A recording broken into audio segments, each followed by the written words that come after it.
আজ থেকে ১০০ বছর আগে কবিগুরু রবীন্দ্রনাথ ঠাকুর বলেছিলেন, ৭ কোটি সন্তানের এ মুগ্ধ জননী, রেখেছ বাঙালি করে মানুষ করণী।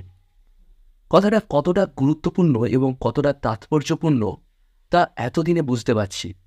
আরজিকর মেডিকেল কলেজে ঘটে যাওয়া ঘটনা নিশ্চয়ই কারো কাছে আর অজানা নয়। অজানা নয় সেই মেয়েটির প্রতি ঘটে যাওয়া অমানসিক অত্যাচারের ঘটনা। আচ্ছা, মেয়েদের নিরাপত্তা কোথায়? আপনারা বলতে পারেন, রাস্তাঘাট, বাস, ট্রাম, ট্রেন সব জায়গাতেই, এমনকি নিজের বাড়িতে পর্যন্ত তারা আজ সুরক্ষিত নয়।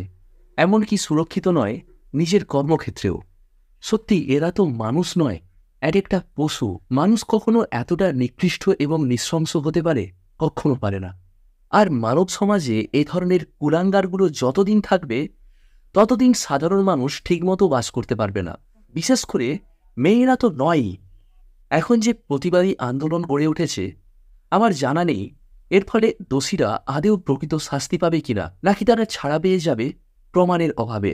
তবে সরকারের কাছে আমার একটাই অনুরোধ, এমন কঠিন থেকে কঠিনতর শাস্তি দেওয়া হোক, যাতে এই ঘটনার পুনরাবৃত্তি হওয়ার আগে দুবার ওই জানোয়ারগুলো একটু যেন ভাবে। প্লিজ এই ব্যাপারটা নিয়ে একটু ভাববেন। We want justice for Moumita Debnath.